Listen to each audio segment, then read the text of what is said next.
Alright, another dream. Been a while. I think it's because I've been starting to clear out my head a little bit. Haven't had to have a bad dream in a while. So I don't really know what caused this. But it was pretty bad. You're going to have some ambience and probably some commentary because we got Mr. Cow. He's playing his game and he likes to chatter. So just know that. So in the dream last night, I had to go to this. Church lock-in.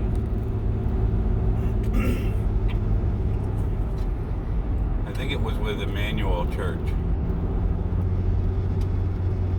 Fairly sure. But also my dad was going to go. I think my brother was going. And it was basically just you go to this cool place that I'd never been to. Stay up all night. There would be pizza, food, drinks, desserts, everything you can think of would all be provided. And it was being sponsored by this government NGO thing that they claimed that they would put on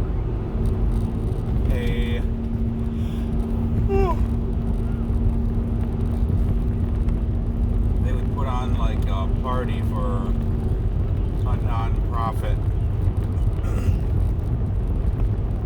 once a year. And this place that we went to, when we got, I had never heard of it. We met at this event center prior to going. And it's windy. We went to this center and they gave us a rundown on what we were going to be doing. And they said because this is government funded, we had to, sign these waivers just in case any one of us got hurt playing basketball or whatever. We weren't going to sue them, which we all thought was ridiculous. So we all signed. And I had a little bit of a sinking feeling. Just because I get my guard up about signing stuff without reading it. But it was clearly being laid out before us that at 4 o'clock we're going to have games. At 3 a.m. we're going to have, music and blah, blah, blah. Okay, don't stub your toe playing dodgeball. That's a no-brainer. Man, it is windy. Wow. So, we sign off. The day of comes. I think we had to be there by 9 p.m., 8 p.m. We were going to be there until 6 a.m. So we got there. There's somebody we had to go and... You talking, buddy? Oh, okay. Nice. We get there and we meet in this cafeteria room and they're just talking about, we're glad you're here, blah, blah, blah. You're welcome to help yourself throughout the night to drinks and desserts, blah, blah, blah, standard stuff. And when we kind of came through the hallway, I noticed, like, there were, like, steel barriers everywhere. And, like, faux barbed wire. And, like, this place did not look like an event center. Because, like, at the orientation prior to coming there, they gave us the address, and the address was like not on a map. It was like, it was like out in the middle of a field. It wasn't on public record. This place was there, which should have been a big giant red flag, but Google doesn't always know everything, so we're like, okay, whatever. Get there, and like I said, it didn't look at all like an activity center. Like, I've been to the 3 Mile Project, I've been to the YMCA a couple of different times, I've been to Craig's Cruisers, like, this did not look like an event center. But we went and they explained how the night was going to go down. They took our money, I think it was like $25, just to cover unlimited food and drinks. But once they set us loose, we were all set. So we broke from the event, the little orientation, and set off to kind of like explore the place. And like, I mean, there were like all of the dividers and like big steel partition doors. There were high-lows, like with the keys in them. There were like these utility walls with great big hammers, and like, it did not look like a party event. Like, there would be rooms where like there was TV and pop and stuff like that, but going in between that, like, there were basically items that could be used as weapons everywhere.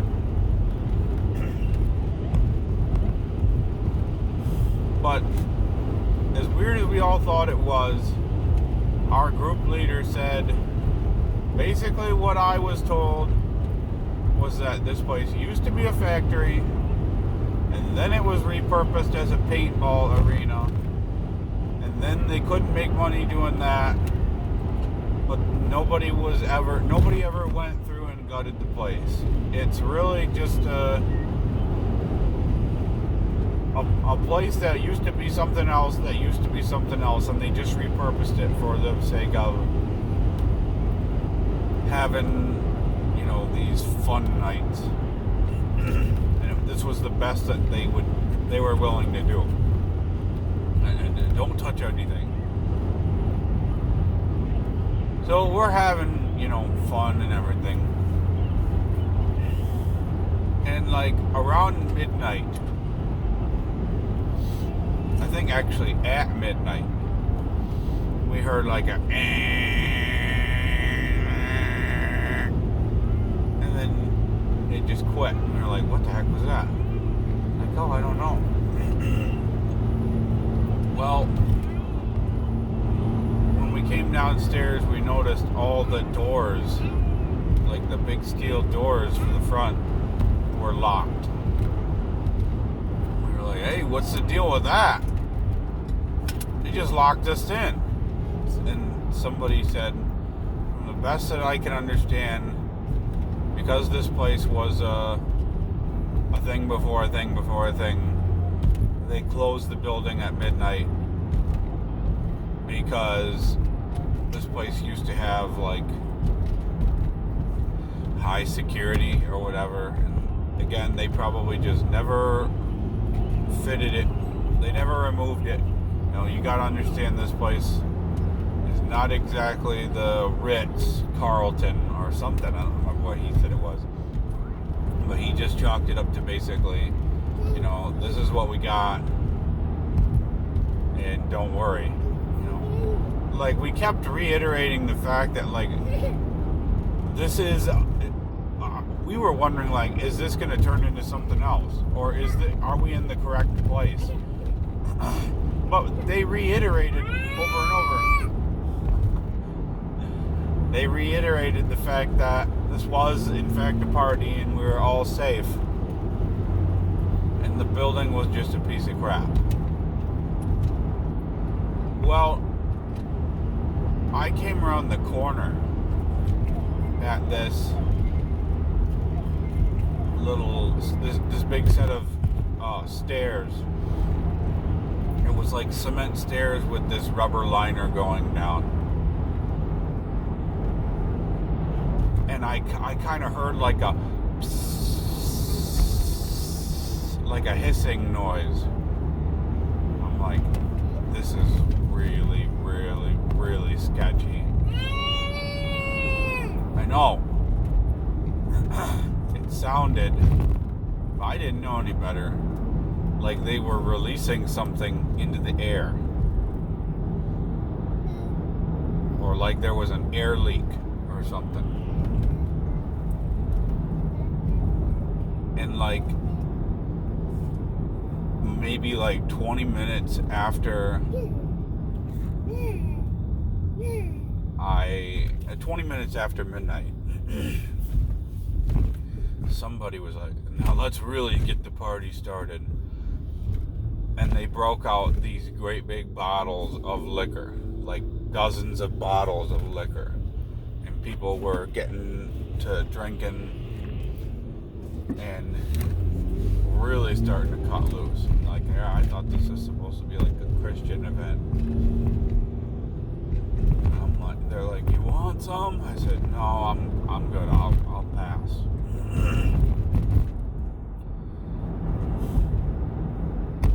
And like, I felt like my anxiety level going up, because more and more things just were not adding up. Here we are in this very strange building surrounded by various weapons and lots of steel doors. This whole place was just a maze, and it wasn't even on the map. And I'm here with some people that I mostly know from church and from a couple other places. But things it doesn't seem like this. It felt like somebody was up to something, to put it that way. And I just felt this burning sense of anxiety growing and growing and growing. Like a sense of hysteria and paranoia. And I'm like, I'm gonna go to the bathroom and just sit down and just try to take a deep breath. I wasn't going in there to poop or anything. Like, I just wanted to like wash my hands and just take a deep breath. And I felt a little bit better. And I didn't hear any like hissing sound or anything like that in the bathroom. When I came back out, this was like around 12:40. And by 12:40, I heard like I heard another noise. And I heard some big doors open, and I heard like a bunch of voices. And I'm like, what the heck are they doing now? And all of the people that I was with, their eyes were just as big as dinner plates.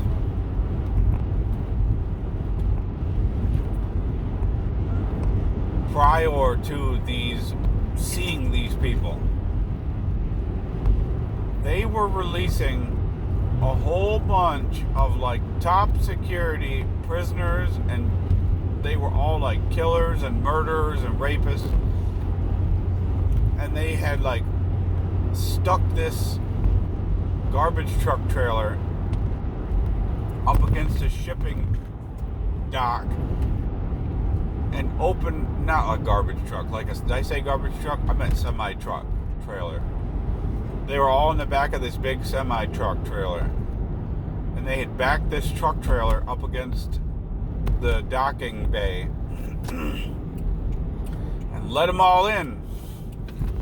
And they were like looking around. And I was like, what the heck is this? And somebody was like, I know what those are. That guy was Matthew, what's his name? He murdered 6 children for dismembering their bodies or whatever. And I'm like, this cannot be right. And they're like, oh, I think it is. I think this is some sort of experiment or something. It dawned on me, like, we are locked in a building with people who are all on death row for sadistic crimes. We were going to be locked in for the next 5 hours and 20 minutes. Like, those guys could kill every single one of us if they decided to. In the beginning, they were just like, oh, where the heck are we? They didn't just go right into killing. But they were kind of like running wild. They were picking up the hammers and busting stuff up. Somebody jumped on the high-low, took it for a joyride. And like, this growing sense of terror and anxiety that just wouldn't go away. And it wasn't proportional to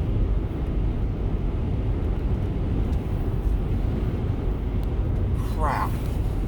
Did I just drive past the spot? Crap, I just drove past my turn. This is not good. I gotta turn around. I cannot believe I just did that. But I'm glad I caught it before I really drove out into the sticks. I don't need to be late for work. I can't believe I just did that. I'm telling a story.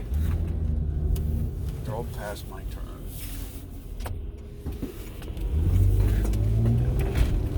Go, go, go.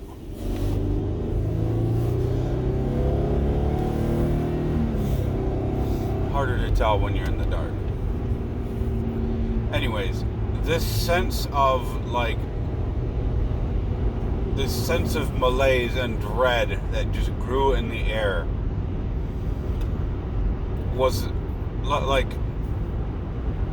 I can only describe it as having the worst panic attack and growing that you've ever had in your life. I started getting really angry.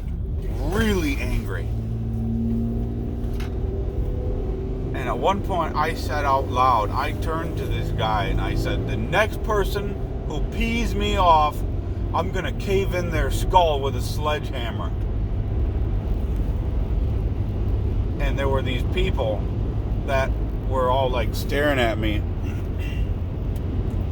And I said, like, I gotta get out of here. I can't stay here. And they were like, well, we're all locked in. And I'm like, give me one of those stinking hammers. I didn't say stinking. Because, like, there were just some windows. And, like, nobody at this point in time had thought to, go try to bust their way out of it. Because it wasn't like this was a dire situation. We were locked in, but we were enjoying pizza and pop. And I think they had Lord of the Rings on the big screen TVs. You talking, buddy? He always stops when I ask him. So then I pick up this big old hammer and walk over to this window, and I'm like, I'm getting out of here. And I just went wham, wham, wham, wham. Just started beating on this window with this hammer. And everybody was watching me. Just give everything I had into this glass with this big, gigantic sledgehammer. And it would not break. It was absolutely bulletproof and impact resistant. Like, I barely even put a crack in the window.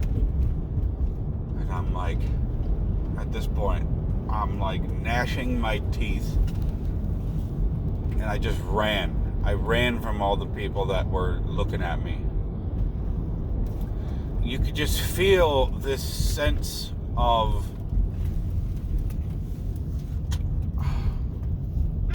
impending doom, I guess. I felt like I was going mad. My ability to make rational decisions was going down. Okay, I had to drop Callan off, but I'm back.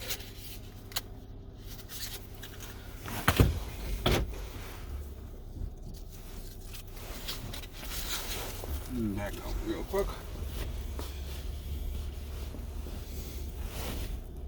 Okay. Like I said, I felt like I was really starting to go off the deep end. By this time, it was like maybe 1:30. And I wasn't the only one at this point in time. It felt like more or less, collectively, we were all feeling like this. And there was a point in time when I walked past this big mirror in this room. And I just kind of stared at it. And like looked at myself in the mirror. Because they say, like, if you're going crazy, if you look at yourself in the mirror, you won't recognize yourself. But then, like, I swore that I saw someone move behind the mirror.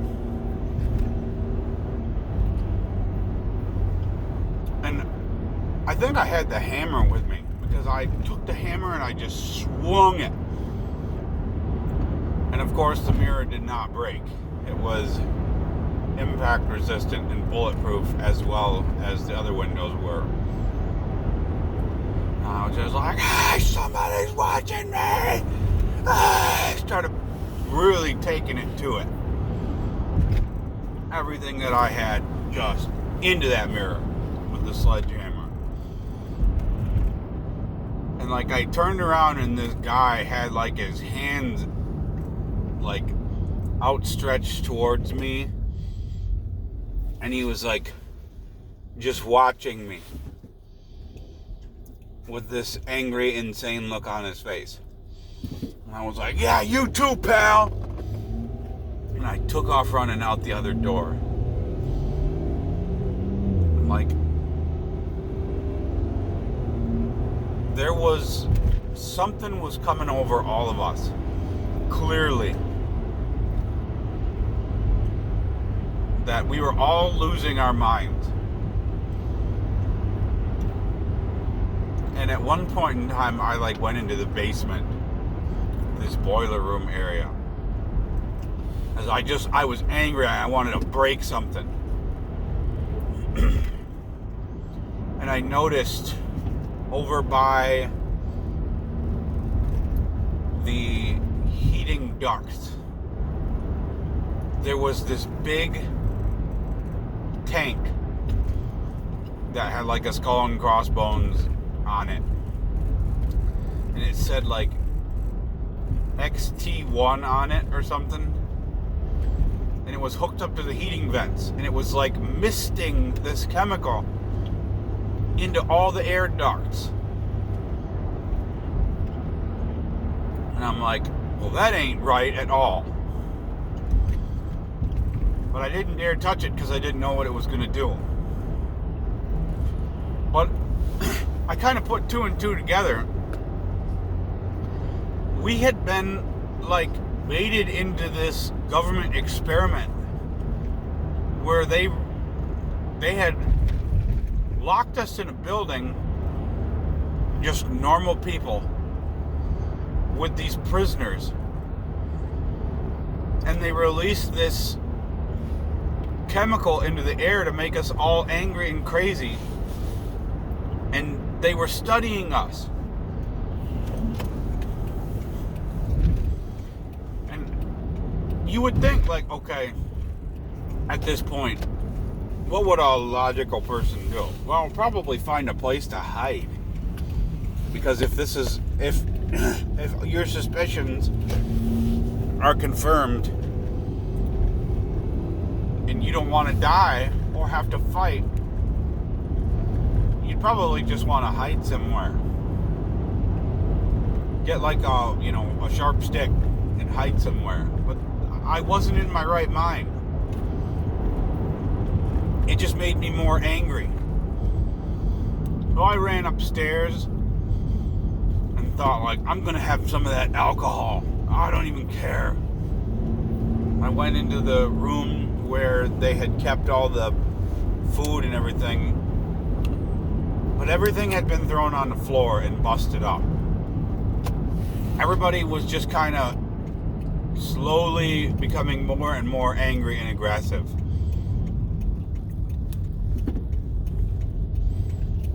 And then I noticed there was a dead body out.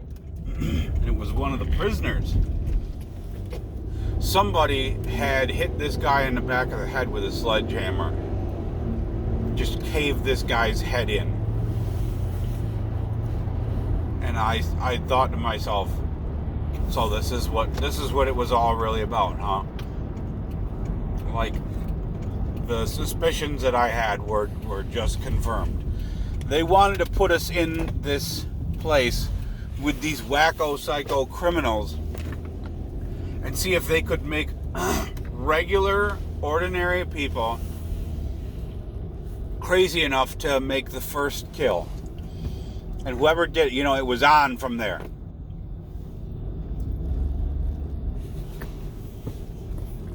I'm gonna pause it just a second. Okay, I had to take a second to park.